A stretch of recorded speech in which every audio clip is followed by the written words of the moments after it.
in somewhere. Um, so I want to go ahead and do a Bible study. This is from we're going to be talking from the book of John. So let's look on a second. Have you ever so when you're growing up, as a kid, what do you remember as being the most special meal that you can remember? Um, the one I remember is on Christmas morning. We used to have a Christmas breakfast meal, and we'd get up and we'd be eggs and ham and bacon and pancakes, and it was not healthy, but it was good. And after we opened our presents, we'd come in and sit at the kitchen. We'd have a breakfast. We'd have this huge Christmas breakfast, and then we didn't eat lunch because we were full. And the one thing about it is, it was really great because I got to share breakfast with my family. But it was very meaningful. We talked a lot. We got to just kind of catching up.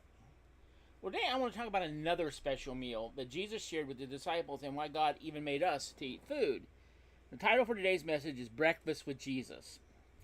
So the disciples start off this passage without a clear direction or aim for the future. Listen, John 21. And after this, Jesus revealed himself again to the disciples by the Sea of Tiberias, and revealed himself in this way. Simon Peter, Thomas, called the twin, Nathanael of Canaan in Galilee, the sons of Zebedee, the two others of his disciples were together. And Simon Peter said to them, I'm going fishing. And they said to him, we'll go with you. And they went out and got in the boat, and they spent the entire night, and they caught nothing. Now, Jesus had told the disciples to go to Galilee, and he would meet them there. But they were bored. They weren't, it didn't happen on their schedule. And so and Tiberias, by the way, is the Sea of Galilee. But they weren't just in the wait mood. They weren't ready to be patient. So they didn't know what that's next step. They said that they got to do something. So they go back to their previous way of life, which is fishers. And it does not seem there was anything wrong with them going fishing. It was evidently something they enjoyed. It was something to fill the time. Perhaps they could even make some money selling the fish to help provide for their families. But if we look a little deeper, we can see that these men didn't have a clear plan or idea of what they would do with their time. They were directionless. And when Peter said, I'm going fishing, the other guy said, well, they could go kill some time. That's great. We'll all go fishing. These guys were boating with their buddies. They were hanging out. They were probably joking and having fun. But that was it. There was no deeper meaning or purpose, right? That night, they didn't catch a thing. They had nothing to show for their time. It was not for lack of experience. God's sovereignty arranged for that to happen so that he could set up an important object lesson for them. Note what Jesus said when he first called the disciples. Matthew 4:19, follow me, and I will make you what? Fishers of men. Now, Jesus had given them a deeper purpose, and they were going to stop fishing for fish and start fishing for men, and he was about to remind them of that again. So, John 21, 4-6, it says, and just as the day was breaking, Jesus stood on the shore, yet the disciples did not know that it was Jesus. And Jesus said, children, do you have any fish? And they answered him, no. And he said to them, cast the net on the right side of the boat, and you will find some. So they cast it, and now they were not able to haul it in because of the quality of fish. Now, that's truly desperate if you're a fisherman. I mean, think about that. Here we are, we're out fishing, we've been fishing all day, fishing all night, we haven't caught a thing. And this guy's sitting on the beach. He's not even out in the boat, right? He's not fishing, he doesn't have any equipment with him. He says, okay, cast your net on the other side of your boat and you'll catch fish. And they're like, okay, well, we're desperate. We're willing to try anything, so let's try it. We've got nothing to show for it, couldn't hurt us. And he met them right where they are, right? That's what Jesus does. He does with us, right? He didn't rebuke them. He used an object lesson to teach them. So what was the lesson? Well, first off, if you go back to John 15:5, he said, apart from me, you can do nothing. They could not even be successful at things they were good at without the Lord's involvement. And that's us. We think we've got all these plans. We say, God, this is what we're going to do as a church. We're going to do this and this and this. And we lay it all out. And God says, no, that's not what I'm doing. I want you to join me where I am. They needed God's blessing to fish for fish. So they would need his help to fish for men. Number two, God provides for them. He provides for us. His new life, their new life as messengers would be difficult. They had given up their careers, and they would have to rely on God to take care of their daily needs, right? Just like he does for us. God says, look, I mean, this is the same God who caused Peter to catch a fish with its tax money inside. Same God that used the widow's flour and oil to never run out, to make God, who provided manna every day for the Israelites and whatever, the same God will provide for the disciples.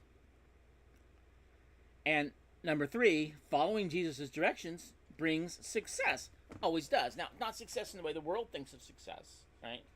I mean, they fished all night. They've got nothing. They hear this guy on the boat, and so they change sides of the boat. Why that does the difference? Only because God did it, right? And they need to learn the importance of obedience. They were to trust and obey. God's ways are not our ways. He gives the directions, and our job is to follow these, even when we don't understand. Sometimes God asks to do things that don't make sense, and from our perspective, when he does, let's trust in him. So the question I have to ask you is, what is your direction? There's nothing wrong with having a hobby, yet God wants more for us than simply passing the time, right? John 10:10, I came that they may have life and have it more abundantly. Ephesians 5:16, making the best use of the time because the days are evil. So let me ask you a simple question, part of this Bible study. How much of your time, how much of your life is simply killing time? Think a moment about your life. Think about what you do. What top activities do you do that are basically a waste of time? What adjustments do you do to make better use of your time? I'm gonna confess one. Here's one of my big time wasters. There's this stupid game that I got hooked on that I play. It's called Diggy.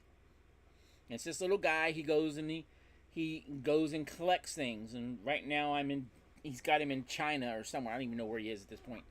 And it's real easy to kill time doing that. And so I have to be very careful that I balance it out with my spiritual walk. And that needs to take priority over all things. So here's the interesting part of the story. So John's in the boat, right? John's right there with Peter. And John 21 says, the disciple whom Jesus loved, therefore said to Peter, it is the Lord. Now, why did he say that? Because he knew that the moment Jesus told them to move the nets to the other side and they obeyed, they were so overwhelmed that the nets almost broke. That's God's doing. And he knew that was Jesus. He knew that was Jesus on the beach. When Simon Peter heard that it was the Lord, he took off his outer garment and threw himself in the sea. And the other disciples came in the boat, dragging the net full of fish, for they were not far from the land, but about 100. But Peter was so excited that Jesus was there that he swam ashore. And that leads us to the part I want you to see something here. John recognized it. Jesus resurrected. Jesus could have supernaturally prevented immediate recognition, so they would think about the lesson he was teaching them. But that's just it. You know, Jesus wanted them to recognize God's work in their life by looking deeper. Here's the thing I want you to see. When Peter realized it was the Lord, he threw himself in the ocean and started swimming ashore. He wanted to be with Jesus immediately. There's a stark difference between Peter's response the first time Jesus did this miracle. Now, here's something else I want you to see there, and I want you to see it. So when they got out of the land, they saw a charcoal fire in place. Now, where are the fish? Right? He just caught the fish. Didn't see Jesus with the fish. Saw a charcoal in place, and fish lay down on it, and bread. Guys, here's the thing I want you to see. When God calls us to something, he provides for it. Well, it's not us. It's not me or you. If God says, I wanted to do it this way, and we do it his way, he'll provide the means to do it. I believe the same thing about church ministry. If a church needs a youth pastor, then God will provide a youth pastor. If God wants this church to do certain things, he'll provide the means for us to do it.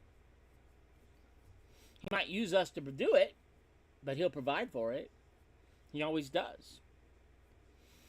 I get a little frustrated at church sometimes when people think, well, we need to work really hard because we want to do this. We feel like this is what God's called us to do. And so we're going to do this. And so God, we want you to bless what we're doing. We want to build a new building. We want to have an chairlift from the second floor to the first floor so that people don't have to walk upstairs anymore or whatever. I'm being silly, but the whole point is that if God calls you to do it, you need to race to do it. Whatever it is. And that's what I find interesting. You know, they got out of the land, they see a charcoal fire, And Jesus says, bring some of the fish you just caught. So Simon Peter went aboard and hauled the net ashore, full of fish, 153 of them. And although there were so many, the net was not torn. Jesus said to them, come and have breakfast. Now none of the disciples dared ask him, who are you? They knew it was the Lord. Jesus came